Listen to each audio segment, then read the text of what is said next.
I know it's a bit late, but nevertheless, let's come to. We started with a concept called secure modeling. As we talk about the software development lifecycle model, we listed about many such models like the. Can you have names or MC people? Hello, hello, everybody here? Yeah, very good. Can you just list up the name of software development lifecycle models that we have in our KK Agarwal book? Very good. Okay, we go one by one. The first is the basic model says build and fix, right? Who actually invented that? No, no problem. Then we come up the waterfall model, then the prototype model. Oh my God, such a list is there. Then iterative model, enhancement model, spiral model, and in the end we have unified model, right? There are so much models we have. Are they secure enough? No. Are they secure? Do we have any security feature as our topic is cyber security? Is we have a security in any of the phases that we had in the models? Strongly say yes or no? No. No. So that's why our basic approach is secure modeling and the secure design.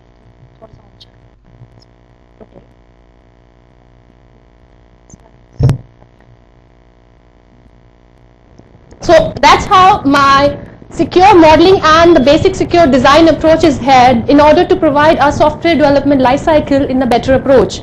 So I conclude with the concept. Yeah.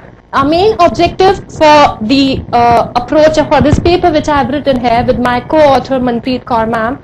So my idea is here to have build in a basic architecture. We used to provide a basic platform in order to run the secure procedure as we have the requirement in the very beginning stage. Then we had our designing, then the implementation, the coding, and in the end we had testing with the operation and maintenance process. So none of the stages define a security feature. So my idea is here to design a architecture approach, never the security as in the system based or as the web security based. So the basic idea is there, and of course as sir has made my task very easy, as the sir said, Rajiv Sanjan said, never the secure is there. Even though the authors on the university site, when we read about, we used to have a security as the Kelvin Kocher defined, that security is by design or privacy by design. So my idea is to inculcate all such procedures in this paper. And the last approach is there, are they tested good enough or not? We need to check it by the conclusion part, that are we have developed the better way or not, right? So the first we need to understand what do you understand by the term basic, the secure software. Although whenever we say secure, are the system are well secured? When we say the uninterrupted, so we define the application functions uninterrupted. That's how the system is secure, or they're working as the well informed. Then you can say the nicely to handle with the security threats. As the Thomas sir has told about the security attacks, the confidentiality equations is there, integrity is there, or you can say the availability. All the three features, all the three pillars of the security part has included in this malicious attack. As we all know, the attacks are of two types. What are they? Passive and active. All are very good intelligent students here. The passive attacks can be of many types. Can you just name? Okay, never mind. I'm not here just to have a viva or interview round. Attacks can be divided into the person that we are attacking to a person, or you can say the data can be captured by some other use. So it's all the responsibility we have divided into certain stakeholders.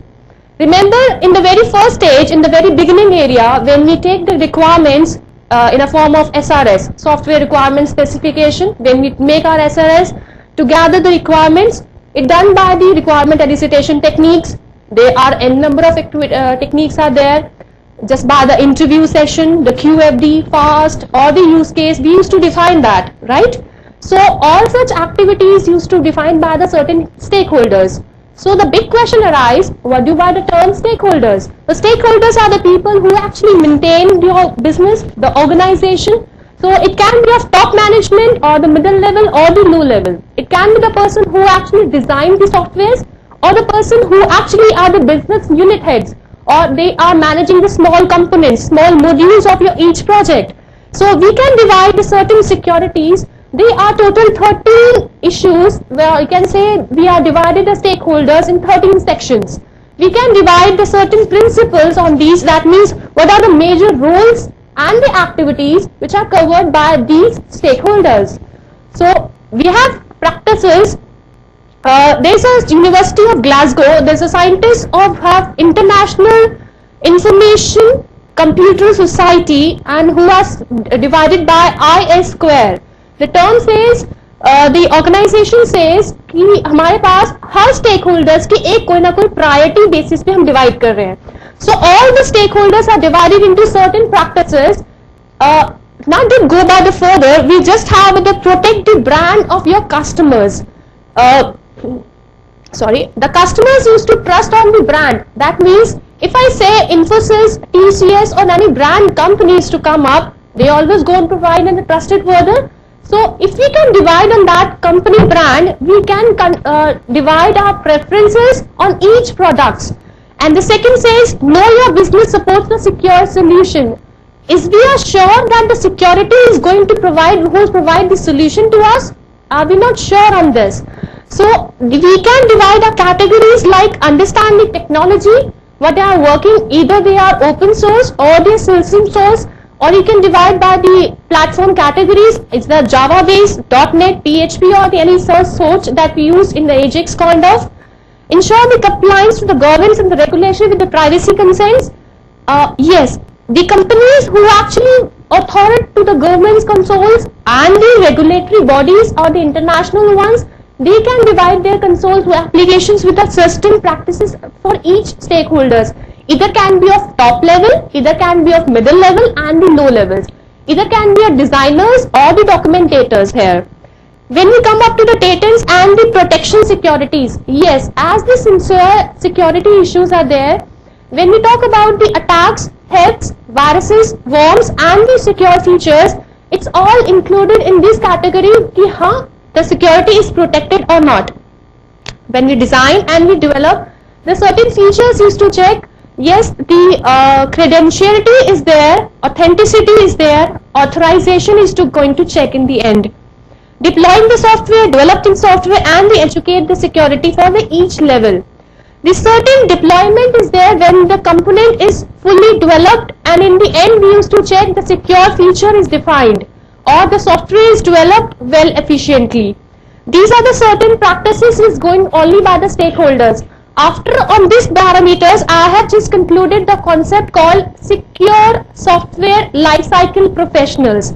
As we have already studied about the software development lifecycle, so can we just make a new model? As in we say in the corporate world, we never follow these certain models like the build and fix, waterfall, all this we have just jotted down here. We never use certain models. We use which type of models? Any guesses out here? Someone say agile? Did I heard agile? Yes or no? No. See, the agile model and moreover the other models are there used to go in the corporate sector. So we can define, even though agile model is also not providing the security in the end. So here in this model we have concluded that security is the major issue. So that's why it's the responsibility of a building software and also the goal of ensuring that software is built efficiently with the capability the security breach is there. Obviously confidentiality, integrity and the availability need to be included when we dividing a new model. So in the end I have designed the developed and the deployed feature to inculcate the security lifecycle professional model. So this is the basic model when we talk about in object-oriented analysis and design, that the system development conclude the three phases: the analysis, the construction and the testing phase. These three phases has been concluded in the three different parameters: the requirement phase, design phase, implementation and of course in the end we had testing phase. These three models, these three phases used to divide with the security feature so that we can have a software with the secure features, right? So this is the basic architecture we have proposed in our paper. That is key system architecture used to support the model with having the three features: the analysis, construction, and the testing. In whereby we used to focus on conceptual functionality. That means the conceptual definition should be there. That means what the system going to design. That means the structure of the system. Is there a functional requirement specification? That means that the customer who has authored for the requirements at the functional and the non-functional scenarios that need to be inculcated in the form of analysis phase. After the SRS, we conclude with the certain results, as in the software need to be formed with the implicit requirement, explicit requirements, as well as the requirements which are implicit.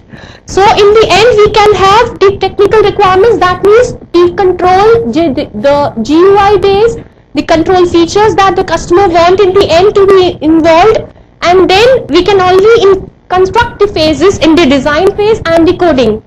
When we talk about the designing, generally we used to create ERD, DFD, use cases and the certain more diagrams that teacher might have taught you about. So the design phase used to help with the certain UML features.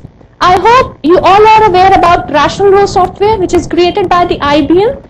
So this software is supports to have a unified modeling language which supports with the features called the activity diagram, collaboration diagram, class diagram. We generally we map with the basic requirements to mold in the form of better way, to conceptualize the things in a broader way, and then we perform a coding section. And lastly, with the help of many type of testings, the level of testing, we divide with the unit testing, integration and the system testing to define all the system testing here.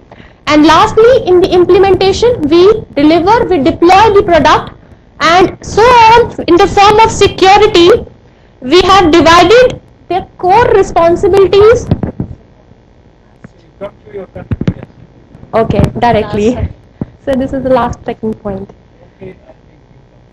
Oh, okay. So it's all missed. Okay. Do you want to? Okay. So finally, in the conclusion, we have says when we put a security feature in the very beginning stage, in the requirement phase, we can have in the form of all the phases that we have concluded, from design phase to the testing phase to the implementation as well.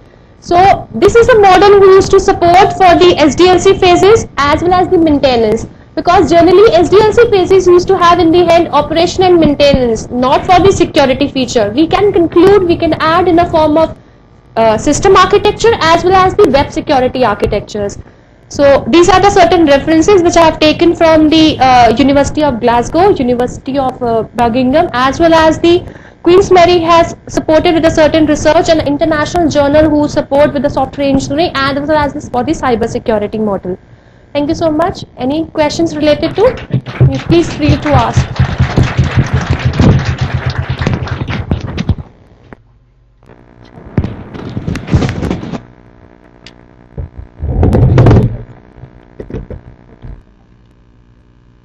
Can you summarize your finding in one line?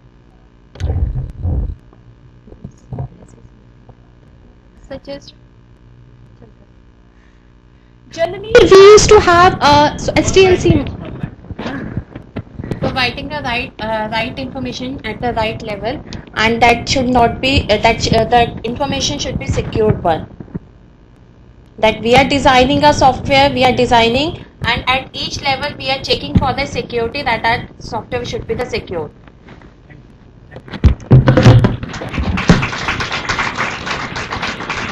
Just now you want to speak Vikas Purana.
Respected invited guests, faculties, and my dear friends, my name is Vikas Khurana, a pursuant of MCRDS, is here to present my research paper, Emerging Threats for Emerging Platforms, that is for Android, iOS, and Windows Phone 8 security. Okay, all of you must be using a smartphone these days. So, what does an individual look for while to purchase a smartphone? Okay, camera. And okay, it could be build quality, camera, or yeah, brand, and the soul of any smart device, that is operating system. The taste varies from individual to individual. It could be the very popular Android, or the classy Apple iOS, or the rapidly growing Microsoft Windows 8. But one thing which you never consider to buy a smartphone is operating system. My paper shed some same light on this security aspect of this operating system. Before commencing my actual PPT, I would like to recall memorable words which were once marked by my first cybersecurity teacher in my graduation time. He said, बेटा इस दुनिया में कुछ भी free में नहीं मिलता, अगर कुछ फ्री में मिलता है ना तो उसमें कुछ ना कुछ पंगा जरूर होगा. Looking at the present scenario, I strongly feel that these words are exactly fit in this mobile security space. To first is introduction. Smartphones and other mobile devices are playing an increasingly central role, like in entertaining, communication, network, work, bank, and shop. Advancement within the mobile market occurring at a dizzying pace, and these emerging platforms also increases the advancement in emerging threats. Major concern by the leading companies is to protect user privacy and data. Here is the statistics. In 2014, 63.5% of the whole population is using smartphone these days, and is increasing to 69.4% in 2017.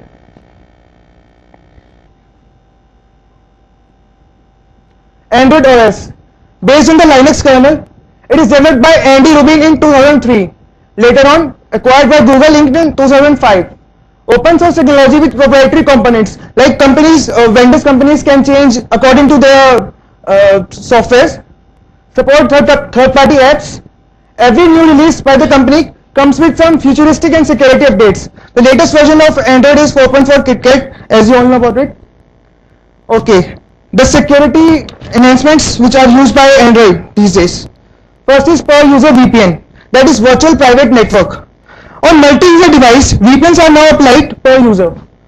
This can allow a user to route all network traffic through a VPN without affecting other user on the device. ECDSA provider supports in Android Keystore. It is one of a kind cryptography algorithm which is used in KitKat 4.4. Device monitoring warnings. Android provides users with a warning if any certificate has been added to the device certificate state that could allow monitoring of encrypted network traffic. Certificate pinning. Android 4.4 detects and prevents the use of fraudulent Google certificates used in the secure SSL or TLS communications. Security fixes. 4.4 also includes fixes for Android specific vulnerabilities. Device management built-in. Lost devices can be found or wiped remotely with the new Android device manager, which you can access through your Gmail account. Types of threats exist. Data stealer steals and sends some specific information from the user's phone to the cyber criminals. Premium service abuser subscribes infected phones to premium services without the user's authorization or knowledge. Click fraudsters abuses mobile device via pay-per-click ads. Malicious downloader download other malicious and malware apps onto infected devices. Spying tools tracks GPS data and send it to the third-party apps. Router takes complete control over phones and their functions. Here are some basic tips which I have mentioned for the users. Use a password or other phone locking system to prevent your phone from unauthorized access. disable the Wi-Fi auto connect and Bluetooth auto connect option. Only download apps from trusted sources. Double check the permission newly installed apps are seeking. Like I have given a screenshot of Sophos antivirus and security. Here it's asking for app permissions like your messages, storage, system tools, location, your personal information or development tools. Invest in a good security or antivirus app like Lookout, McAfee, Kaspersky, Norton. Activate Google Device Manager so that you can wipe or erase your data when you lost your device. Now we'll talk about iOS. It's the first mobile OS developed and distributed by Apple Inc. Unveiled in 2007 for the iPhone, now extended to other Apple devices. Apple doesn't license iOS for installation on non-Apple hardware. Apple's App Store contains more than 1 million apps. Current version is iOS 7.4. Security enhancements in iOS 4. First is Find My iPhone authentication. It helps you to locate your missing device like Android Device Manager. It can also wipe data from this phone. This feature has been part of Apple device since iOS 5 has released, but it comes with the user to enter password for the associated Apple ID account and to disable the feature. Activation lock. It is function of Find My iPhone. The feature ties the device to your Apple ID and requires your password before anyone can restore or recreate your data. Erase authentication. It requires authentication to erase the data from your phone. Edit privacy settings. iOS simplify privacy controls by letting you manage permissions for each app on your device with a simple on and off switch. Expand data encryption. In iOS 7, data in both iOS itself and the third-party apps you install are encrypted by some cryptography algorithms. Per app VPN. A VPN allows your iPhone to create a source secure connection with remote resources such as a corporate network, encrypting the traffic to prevent it from being intercepted or compromised. iCloud Keychain. iCloud Keychain basically stores your personal data like credit card numbers and your username and passwords, and it uses 256 AES encryption to secure iCloud Keychain. Security threats in iOS. Fraudulent apps on Apple's App Store. Lock screen bypass. That lock screen on iPhone can easily be bypassed. But now Apple has fixed this lock screen in 7.02 release, and they will surely release the next update to fix this bypass bug completely. Some basic tips for the users. Enable a lock screen PIN or complex passphrase. Restrict purchases and media content. Use Find My iPhone activation lock. Control what's displayed on the lock screen. Enable Do Not Track in Safari or iOS browsers and block cookies. View a link's URL before tapping it. Windows Phone OS. Windows Phone is a series of proprietary smartphones OS developed by Microsoft. First launched in October 2010 with Windows Phone 7, and the latest release is Windows Phone 8, which is created by a Metro Tiles UI. Security enhancements in Windows Phone 8. First is Secure Boot. Windows Phone 8 Secure Boot allows only verified software components to execute. Code signing. Windows Phone 8 operating system service and applications are signed with a Microsoft certificate. This approach helps protect against malware and ensures that only trusted code can run on a device. App sandboxing. Windows Phone 8 App sandboxing prevents malicious apps from gaining unauthorized access to data and delivers a trustworthy platform for business apps. Information right management. Windows Phone 8 comes with full rights management support to help protect your organization's intellectual property and is a cost-effective way of helping to prevent data leaks. BitLocker device encryption. It's a kind of cryptographic encryption which is used in these devices. Security threats in Windows Phone 8. Wi-Fi risk. A cryptographic problem is there in protocol used in Windows Phone 8 to provide WPA2 authentication, allows a victim's encrypted domain credentials to be collected by an attackers, posing as a typical Wi-Fi access point. Microsoft may approve this problem in another update of this OS to enhance the security aspect. Basic tips for the user. Set. Okay, so market share of Android, iOS and Windows in US, China. Worldwide market share: Android 42%, Windows 15%, iOS 14%, and others 28%. Statistics of threats: 65% Android, 27% Java, and 1% iOS and Windows. Cisco Mobile Report 2014: Android is malicious, has malicious software more than 80%. Conclusion: Google Android operating system has a large market share of mobile phone users, and it is more vulnerable comparatively to iOS and Windows Phone 8. Apple iOS and Windows Phone 8 are offered with better security enhancements that can protect the valuable data of users from cyber criminals.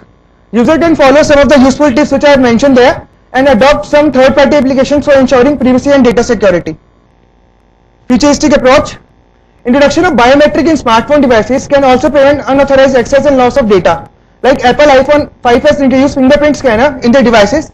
Rumors are there in the market that Samsung may also have launched their first biometric compatible device, that is Samsung Galaxy S5, soon. Thank you.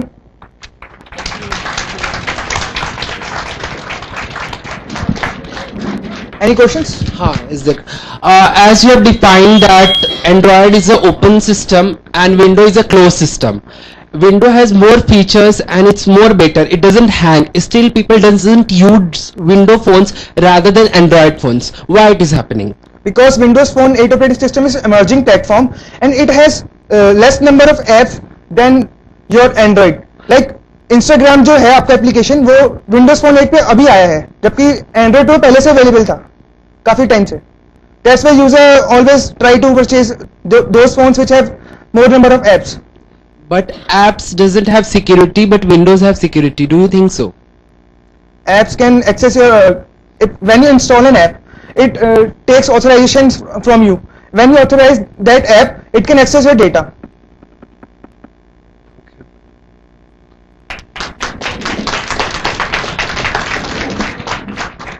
Sure. Any other questions? Yes, sir.